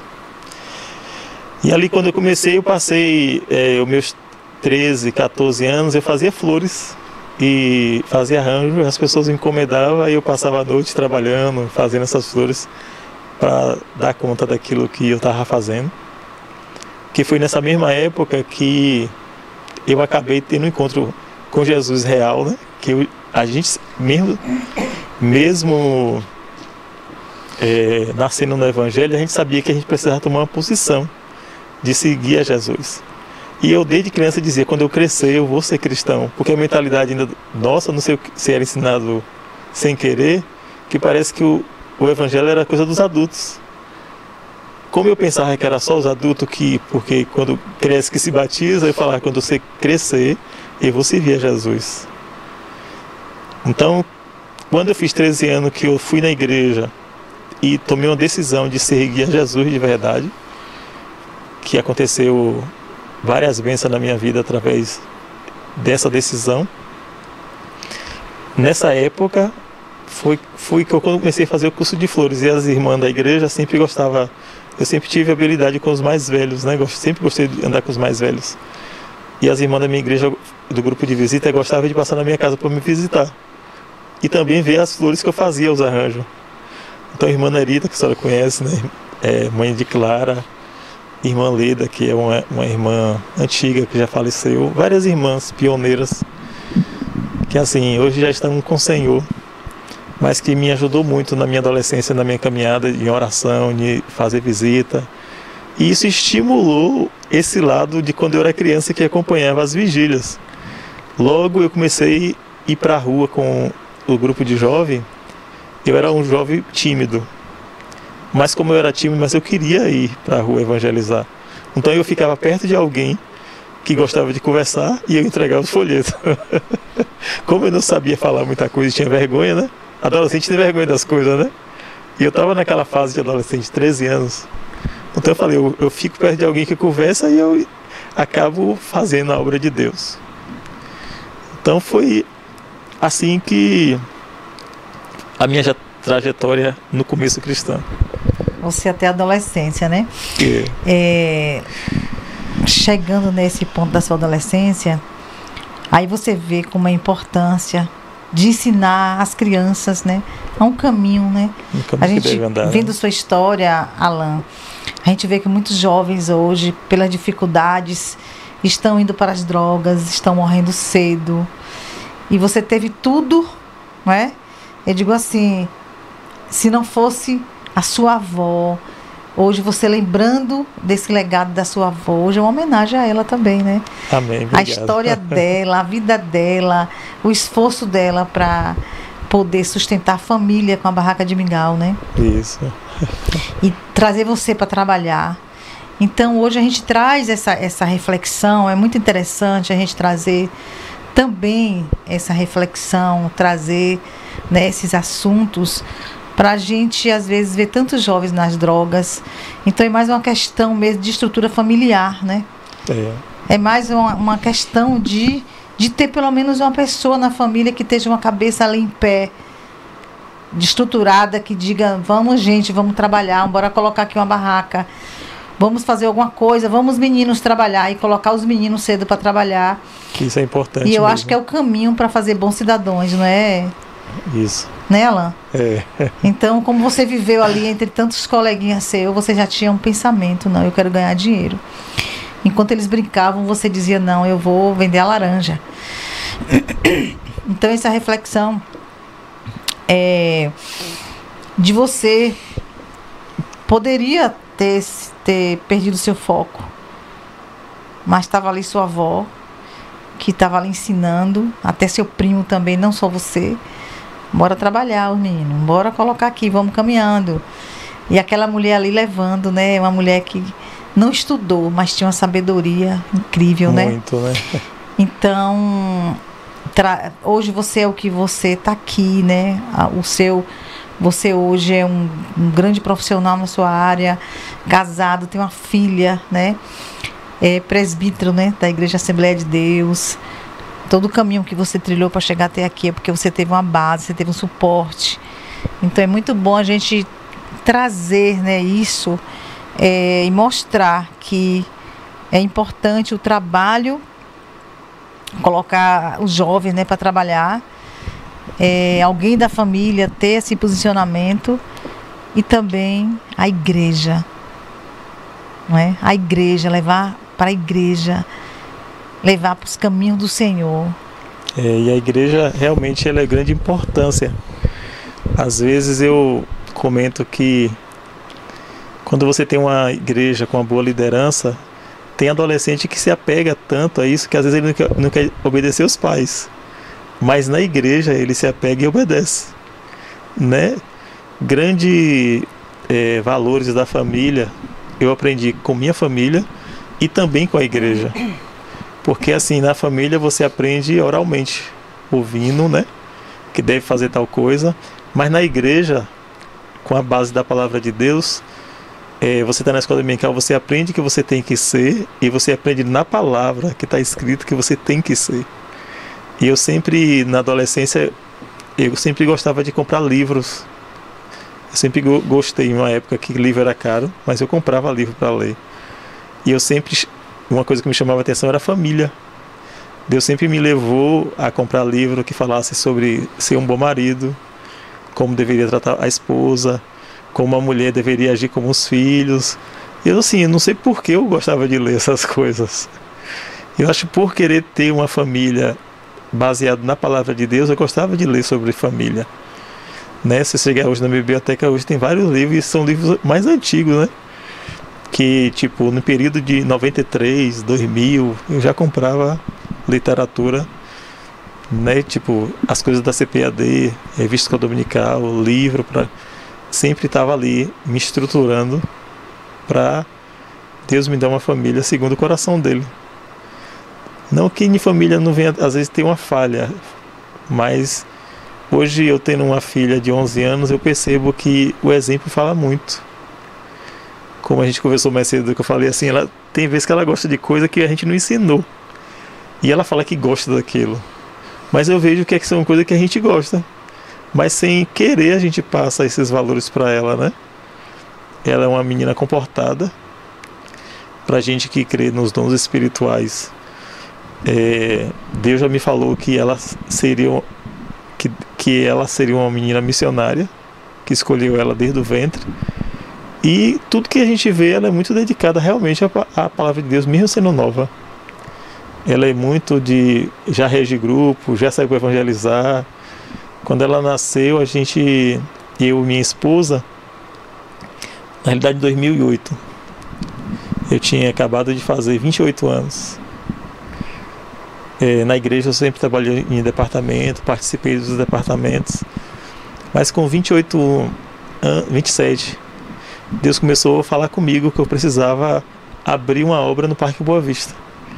É o bairro que eu moro. Não tinha uma igreja da nossa denominação. E aqui o Espírito Santo começou a falar que eu deveria fazer aquilo. E como Deus começou a falar, a nossa igreja tinha lançado uma revista falando sobre missão integral. Era tudo sobre missões. E a gente começou uma campanha de oração e o evangelismo na minha casa. A gente orava. Domingo a gente saía para evangelizar no meu bairro ali. coloquei um propósito de evangelizar rua por rua e casa por casa. Então a gente orava, domingo a gente saía para evangelizar cada rua. Tipo assim, a gente evangelizava quarta rua. No próximo domingo a gente começava da onde terminou até a frente. E segunda-feira a gente estava em uma campanha de oração, que durou 1 ano. E depois de 1 ano, o Espírito de Deus ele falou aonde queria que fundasse a igreja. Era uma casa que estava fechada há anos, ninguém sabia quem era o dono. E Deus preparou e a gente colocou a igreja naquele lugar. Assim, quando passou quase 1 ano, eu pensei que não ia aparecer. Falei, Deus, eu vou procurar outro ponto para abrir essa congregação. E Deus falou, não, eu quero neste lugar. Ele não permitiu que eu abrisse em outro lugar, que tinha outro ponto, mas ele falou, eu quero aquele ponto de esquina. E quando foi 2008, a igreja foi inaugurada.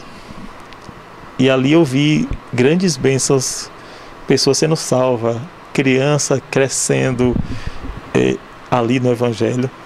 Eu me lembro falando de criança, de uma situação que umas crianças que a gente começou a levar cedo para a igreja.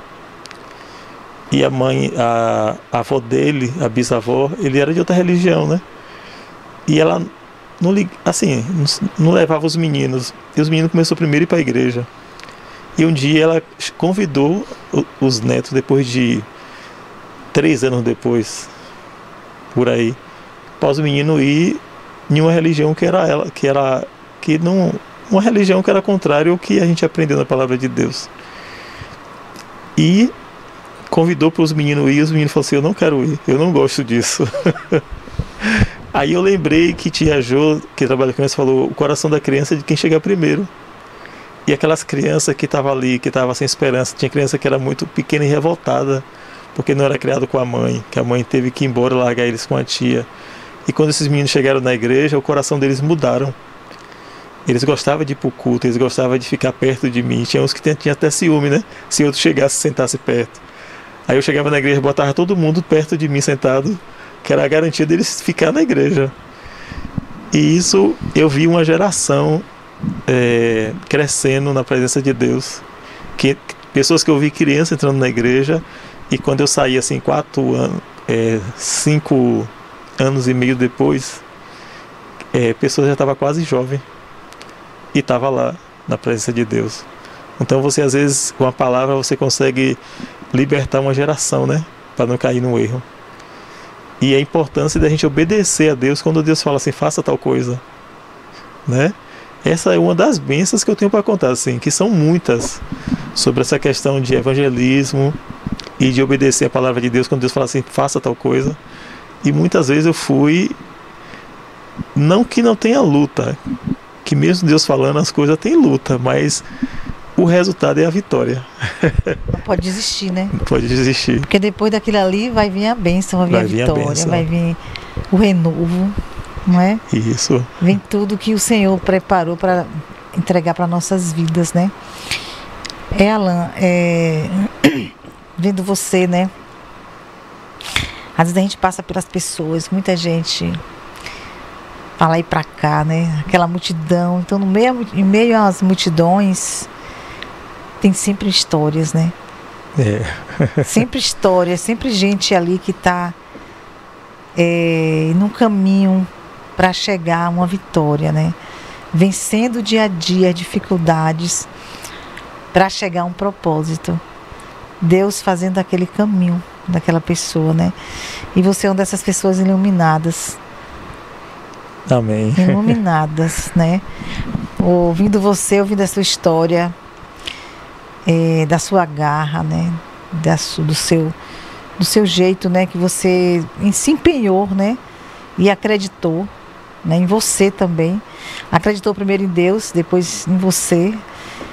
A gente vai falar nesse instante, né? Que você já fez tantos cursos, né? Mas eu queria passar, Rafa, agora aquele recorte do jornal que fizeram a matéria com sua avó, né? Do Mingau, né? Que fizeram a matéria, mas ela não estava no dia da matéria, estava sua mãe, né? Sua avó teve um acidente, né? Teve um acidente, tá aí o jornal A Região. sua mãe ali, né, na barraca, que sua avó ali conta a história, né, que a sua avó teve um acidente e sua mãe que estava ali no dia. Então, o doce, como é que fala? Na outra página tem o doce mingau. O doce negócio do mingau. O doce negócio do mingau. Então tá aí essa matéria, saiu no jornal A Região, com a dona, como era o nome dela? Minha mãe? Não, sua avó? Margarida. Margarida, e sua mãe que tá ali, como é o nome dela? Ednoélia. Ednoélia, que estava ali no dia, na barraca, né? Que a mãe, né? Dela, que é sua avó, tinha acidentado. E aí tá essa história linda de uma mulher que criou, né, a família vendendo mingau. E assim, é muito importante isso.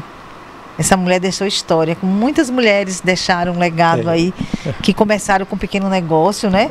E depois foi crescendo. E Alain, né, tem esse sangue, né, empreendedor, né? Para os negócios, que você também negociou com confecções, com roupas, né? Teve loja também, né? Hoje eu tenho um pequeno espaço ainda no meu salão. Antes da pandemia, eu tinha colocado um salão com roupa na Califórnia. Às vezes, como a gente não tem um capital, você acaba arrumando uns pouquinhos, né? Quando eu tinha acabado de arrumar, botando minhas portas de vidro, tinha feito um mês, a pandemia chegou. Um mês que eu tinha colocado aquelas portas para melhorar, que ali era o salão e a roupa. Então a gente teve que fechar. E primeiro a polícia passou e falou que era 15 dias que era para fechar. A gente ficou meio esperando, não podia atender os clientes, que era no salão. Aí eu peguei um secador, escova e comecei a fazer uns, tipo, vai lá para casa que eu faço. E eu fazia o cabelo do povo, mas no salão não podia entrar. E a gente esperando. E acabou que nesses 15 dias acabou indo para 3 anos. Depois de um mês que eu vi que a pandemia não acabava, eu acabei entregando o ponto do homem e pegando minhas coisas e levando para casa. Então eu levei a loja, a minha casa encheu de coisa, né? De móvel do salão, móvel da loja, as roupas. Então a gente ficou assim um período ruim sem vender. As coisas que acabou assim nos sustentando, primeiro a mão de Deus, e que algumas pessoas me procuravam e eu conseguia fazer aquele trabalho em casa. Então eu fiquei um grande período de pandemia em casa, como todo mundo ficou, né? Quando foi, acho que há 2 anos atrás, 1 ano e meio, foi quando eu resolvi voltar para o centro, né? Muita gente que eu conhecia, como a senhora mesmo fazia o cabelo lá, né, na Barra do Rio Branco. Porque assim, quando eu casei, eu estava no centro da cidade. Aí minha esposa engravidou e eu não tinha uma casa própria ainda. Eu tinha uma laje que era para mim, que eu tinha começado a construir e não tinha terminado, né? Eu tinha feito 2 cômodos. Porque eu fiz 2 cômodos, aí fui trabalhar para Jesus na igreja do Parque Boa Vista. Logo depois o Senhor abriu a porta, então eu me dediquei 4 anos e meio só trabalhando na igreja. Com mais 1 ano de evangelização, deu 5 anos e meio trabalhando naquele bairro com a comunidade. Aí minha esposa, eu tinha 2 anos tomando conta da igreja. Deus fez que eu conhecesse minha esposa.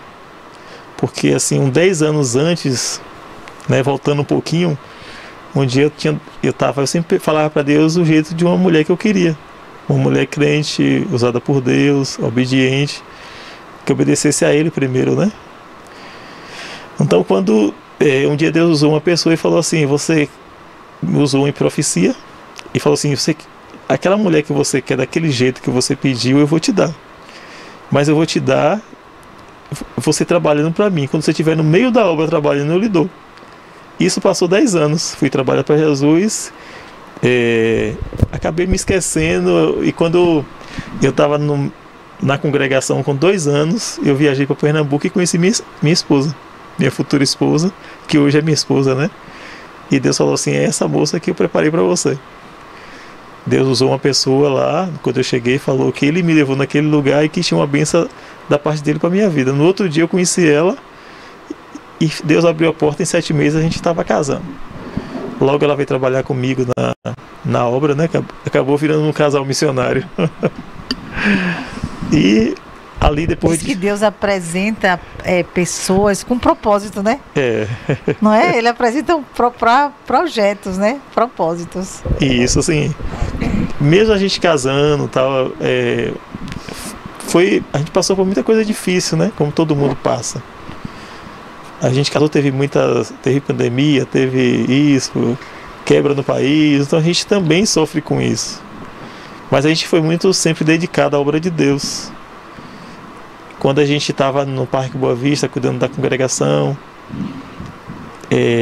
como aqui é aberta a falar das coisas de Deus, um dia uma irmã teve uma visão dizendo que a gente viu a gente em um barcozinho. E que Deus pegava a gente de um barcozinho e botava em um barco grande. E eu não sabia o que era. Quando chegou o tempo que a gente entregou a congregação, que Deus tinha falado que tinha chegado o tempo, a gente entregou a congregação e eu voltei para a sede. Quando depois a gente acabou fazendo um projeto de evangelização que Deus nos deu, eu e um colega meu e a nossa esposa trabalhavam junto. E ali a gente começou a fazer um trabalho de evangelização que acabou dando o nome Eu Ganho Mais Um. Mas foi um projeto dado por Deus. A gente adotou o nome de um projeto que já tinha na igreja geral, né? E Deus abençoou muito aquele projeto, que a gente evangelizava nas casas, nas ruas. E o projeto era abrir congregação em bairro que não tinha, né? De levar a congregação para aquele lugar. E isso a gente, em 3 anos e meio... Porque era o projeto, a igreja está com 78 anos e o projeto daquela época era o projeto de 70 anos da igreja. A igreja acho que tinha 38 portas abertas e o nosso projeto era chegar a 70 portas abertas. No dia que a igreja fez 70 anos, a gente tinha 70 portas abertas para glorificar o nome de Deus, entre trabalho de casa, entre congregação e culto nos lares. Assim, Deus honrou aquilo do projeto que a gente colocou, que Ele colocou nas nossas mãos. Então a gente sempre foi um grupo, assim, um casal dedicado à obra do Senhor, né? E Deus tem abençoado nossas vidas, mesmo com todas as dificuldades que a gente passa hoje em Itabuna, né? No programa que estava passando antes aqui, estava falando da crise do cacau, né? O que a região passa, a gente acaba afetando as nossas vidas, mas Deus tem cuidado de nós. É isso, como você disse, as dificuldades vêm, mas quem tem fé, tem força para trabalhar, né? Isso. Deus vai sustentando, como tem sustentado sua vida. E você, com seu salão, né? Você tem vários cursos, né? Já fez vários cursos também, né? Sua esposa também, na área de gastronomia também. Porque a barraca dela não é só uma barraquinha não, Barbosa. Tem umas delícias. Ela tem uma barraca ali, né, na Rui Barbosa, que são coisas gostosas mesmo, viu? Chama Delícia da Torta. Quando eu casei com ela, ela tinha uma lanchonete lá na cidade dela. Mas geralmente a cultura a molecada segue o marido, né? Então a gente casa. Eu viajei 10 dias antes do casamento pra gente ajeitar todas as coisas. E quando a gente casou, ela trabalhou até o final de semana, um dia antes da gente casar. Só que ela tinha uma lanchonete fixa. Só que quando ela casou e a gente precisava ir embora, porque eu precisava vir embora rápido, porque eu tinha igreja para tomar conta, né? Ela olhou pro lado e: vou entregar essa lanchonete a quem? Ela saiu oferecendo de graça para quem queria ficar com a lanchonete. Ela acabou chamando a irmã dela não podia porque tinha as crianças pequenas. Ela chamou uma tia dela e deu de presente a lanchonete para a própria tia. Quando a gente voltou um ano depois, a tia está assim, muito agradecida, porque a tia não tinha trabalho. E porque ela é de Pernambuco e ela, assim, cidade pequena, quase todo mundo é parente, né? E o avô dela teve 18 filhos. Teve 10 com uma mulher, a mulher morre, e ele tem 8 com outra mulher com o segundo casamento. Então, você procura na cidade, metade são parentes. E a madrasta da mãe dela veio agradecer que assim a filha estava sem trabalhar, sem ter uma esperança em uma cidade pequena, e Cristina chegou, foi abençoada no casamento e deu a lanchonete dela para essa tia, para ela com tudo dentro, para ela poder trabalhar, e ela ficou assim muito próspera. E a gente veio aqui trabalhar na obra de Deus, né? E aí ela já me ajudou no salão, ela sempre gostou de fazer bolo, fazer salgado. Então assim, quando a gente chegou, eu vim pro centro pra gente colocar um salão, mas como ela sempre gostou disso, eu falei, então vá trabalhar ali. A gente tá no calçadão. O melhor lugar de você vender é ali, que passa todo mundo. Ela começou a trabalhar e tem sido o maior sucesso, assim. As pessoas procuram. Se um dia ela é cansativo, né, que trabalhar comida mas no dia que ela não coloca, as pessoas reclamam.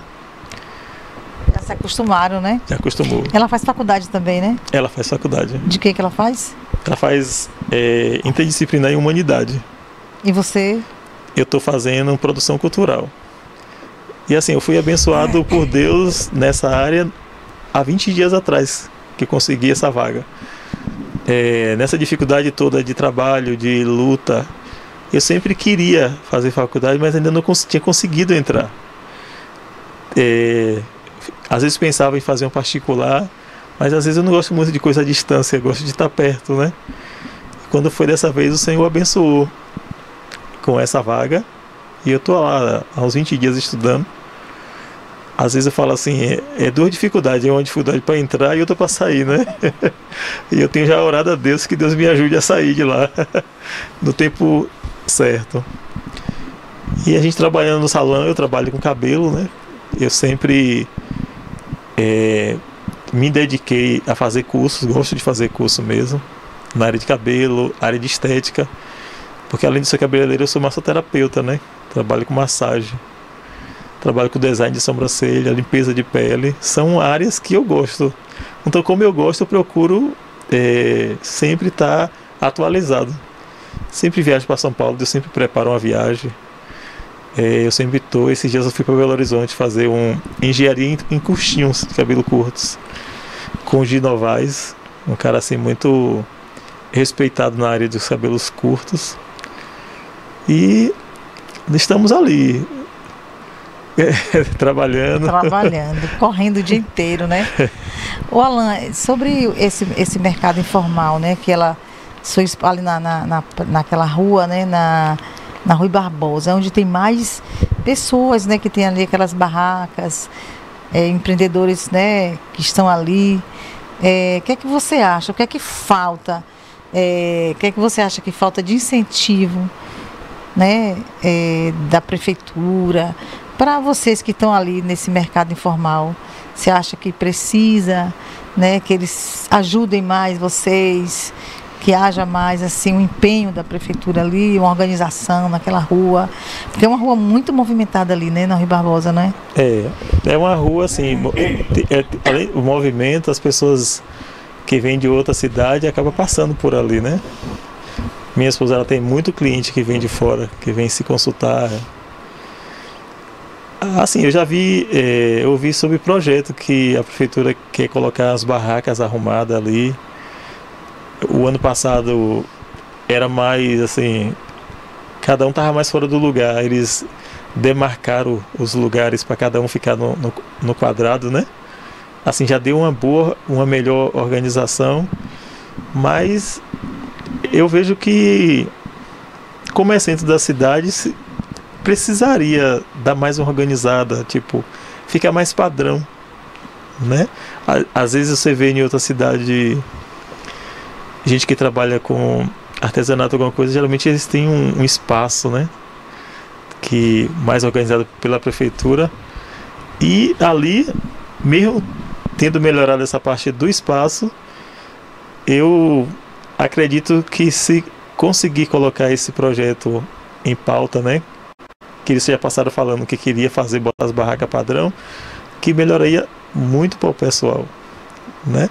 Tipo, até melhorar a visão da cidade, do centro da cidade. É porque há 30 anos atrás foi feita aquela matéria com sua avó, né? Isso. No jornal A Região.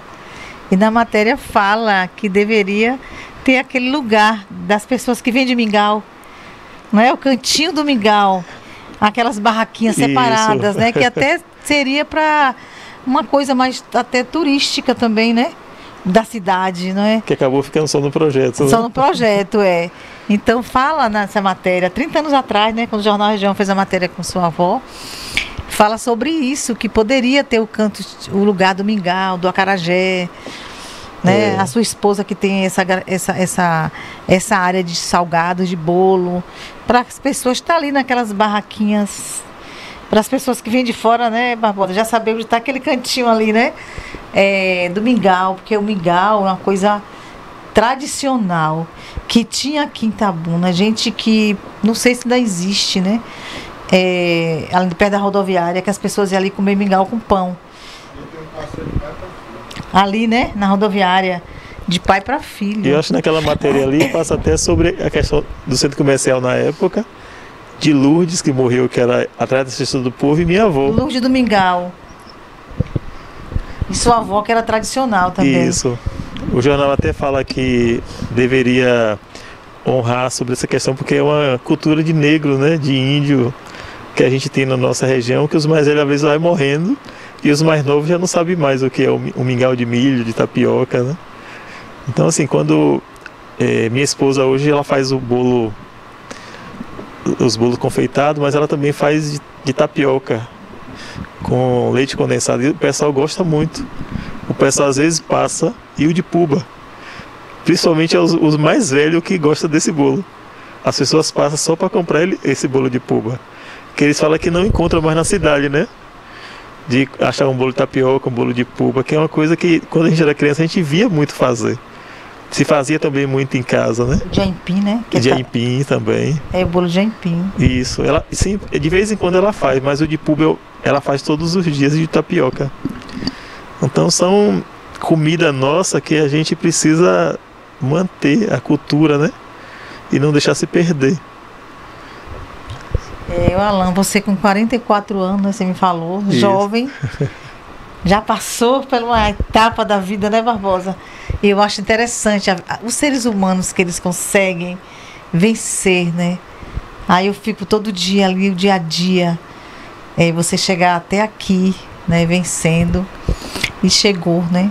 E agora, quais são seus projetos? O que é que você sonha, né? Quais são seus planos? Ainda se engajar mais na obra de Deus também? Isso é assim, às vezes a gente pensa, fala, eu vou para a faculdade, parece que eu estou distante. Mas na igreja, há 20 anos atrás, eu sempre fiz muita coisa na igreja. A gente que é criado na igreja acaba aprendendo a fazer muita coisa lá, né? E hoje, quando você chega na faculdade, você vê que muita coisa que você faz na igreja é uma matéria na faculdade. Você fala, eu nem sabia que isso era uma matéria. Você ainda vai aprender a fazer o projeto. E lá na igreja, às vezes, você faz tão natural fazer um teatro com um jovem, fazer uma peça, né? Fazer um grupo de dança. Fala, meu Deus, essas coisas são tão natural aqui. E às vezes lá a gente tem... As equipes estão montando para fazer isso. Os professores estão ensinando como fazer. E cada vez que eu aprendo mais um pouco na vida, eu quero colocar aquilo na obra de Deus. Eu falo, meu Deus, lá na igreja dá para fazer tal coisa. Não que seja a igreja em si, o templo, mas eu gosto de trabalhar com pessoas. Eu falei assim, às vezes eu sei que gente, às vezes dá trabalho, mas eu ainda gosto de trabalhar com gente.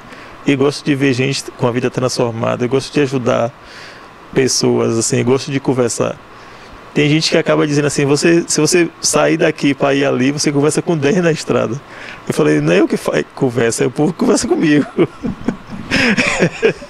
Porque as pessoas, hoje, a gente está, às vezes, se fechando na rede social, né? E as pessoas não conversam mais com o outro, não dá mais atenção. E quando alguém vê em você uma pessoa que pode conversar, pedir um conselho, a pessoa vem até você pedir, quer te ouvir. Tem gente que acaba indo no salão e fala assim, eu gosto de vir aqui porque eu quero fazer o cabelo e quero fazer uma consulta de psicologia. Aí eu falo assim, não precisa ser tanto, né? Mas as pessoas gostam de conversar e se as pessoas dizem que gostam de conversar, que assim, pra mim, talvez eu acho que minha palavra não seja tão boa, mas se acaba chegando no coração da pessoa, é porque eu acho que a palavra de Deus é que faz isso, que chega no coração da pessoa e traz paz, né? É porque o cabeleireiro, geralmente, as pessoas buscam ir para um salão onde elas também fiquem à vontade, né? É isso. Onde se elas sentem em casa, né? Se sentir em casa, conversa. Então, ter esse amigo também, né? E pessoas... Tem pessoas que eles gostam de gente mesmo. O cabeleireiro, ele mostra que ele gosta de gente, né? De cuidar de gente, né? Gosta de transformar, né? A pessoa pode estar triste, a gente quer melhorar o cabelo, exatamente. dar uma dica de roupa, conta um caso para dar risada. E assim, como eu já tenho 20, acho mais uns 23 anos trabalhando com cabelo. Então acabou crescendo uma geração, né? Eu tenho um sobrinho que eu tenho foto com ele cortando cabelo, ele é muito novinho, hoje eles são pais, né? Tipo, eu casei com 31 anos, por isso que eu tenho uma filha de 11. Mas se eu tivesse casado cedo igual meus primos casou, ele da minha idade já são avós já. Então, eu tenho até uma foto da minha primeira cliente, que foi essa prima minha, que faleceu há 2 meses atrás. Eu tenho foto a primeira vez fazendo o cabelo dela. Pena que ela não está aqui mais conosco, mas eu sei que está com Deus, né? E esses dias eu estava no shopping, uma menina me parou e falou, uma moça falou, você que é Alan? Eu falei, sou. Eu falei, você? Ela falou, sim, eu sou Tainá. Eu ia com minha tia no seu salão quando eu era pequena. Aí quando ela falou da tia, eu lembrei dela. Eu falei, lembro, tem muitos anos. Ela falou assim, mas eu nunca esqueço dos vídeos de pregação que você botava. Tipo, né? Aquilo que a gente faz, assim, às vezes tão naturalmente, uma criança que estava lá nunca esqueceu das mensagens bíblicas, né? Então, assim, nessa caminhada também no salão, eu tenho muito testemunho de pessoas que conviveu comigo, que ali eu colocando um DVD, ou botando um hino, conversando sobre a palavra de Deus, e a pessoa mais tarde se converter. E dizer que se converteu porque ali ela ouviu a palavra de Deus. Eu tenho, esses dias uma vizinha minha faleceu, que era uma pessoa assim, fez parte da minha infância, era professora na época, na escola que eu estudava, e a neta dela veio, né, no enterro, e eu não tinha visto ela crente ainda. Ela é de família que não era cristã, e essa menina me procurou no enterro e falou assim, Alan, eu quero te agradecer, porque foi por causa de você que eu cheguei até Jesus. Olha que maravilha, Alan. Você coloca seu trabalho, né, para o reino de Deus. Alan, nós chegamos ao final, né, Barbosa? Chegamos, né? Eu quero agradecer a Deus. Amém. Por você, pela sua história. E que Deus continue te abençoando. Quero agradecer a Deus, louvar o nome do Senhor por este momento aqui. Amém. Obrigado a vocês. E dizer que você continue, né, sendo essa pessoa que você é, esse ser humano que você é, e que sempre colocando o reino de Deus mesmo em primeiro lugar. Amém. Que Deus continue te abençoando. Amém. Eu que agradeço a senhora, a Barbosa que está ali esperando, a TVI, e sempre pode contar comigo. Precisar de mim, estarei aqui. E que Deus seja louvado em tudo isso. Amém. Então hoje a gente contou a história de Alan. Na terça-feira, estamos aqui com mais histórias. Deus abençoe. Ok, Vitória, um abraço. Quadro Gente de Vitória, né? Com a nossa querida jornalista Vitória Santana, aqui no TVI News, dessa quinta-feira, dia 4 de abril. Bom, gente, a gente está chegando ao final do programa, né? Lembrando a você que agora estamos em novo horário, ao vivo, né? Das 17 às 19 horas. Se você não sabia, anota aí, não esqueça. E você pode agora interagir melhor com a gente. Entra aí na rede social. No YouTube a gente tem na página TVI Oficial um chat que você pode conversar com a gente em tempo real e a gente vai colocando aí no vídeo a sua participação, tá bom? Não esqueça. Quero te agradecer. Amanhã é sexta-feira, a gente vai falar aqui do Abril Vermelho e do projeto Invasão Zero, né, dos produtores rurais. A gente vai falar sobre esse tema aqui também, né? Amanhã vai ser um destaque aqui no nosso programa. Então convido você desde já preparar suas perguntas, né? E enviar para cá. Coloca o zap aí na tela, né? Pode ser pelo YouTube aí, você já viu o endereço, TV Oficial, ou pelo nosso WhatsApp, que vai aparecer aí na tela para você anotar aí, olha, 98112-2001. Participa com a gente, manda um vídeo aí, grava um vídeo na horizontal, manda para cá que a gente vai registrar, tá bom? Forte abraço a todos, uma excelente noite. Para você que está assistindo a reprise desse programa, um bom dia. E nesta sexta-feira estaremos às 17 horas ao vivo, conversando com o Akin, o líder do movimento Invasão Zero. Até amanhã, se Deus quiser.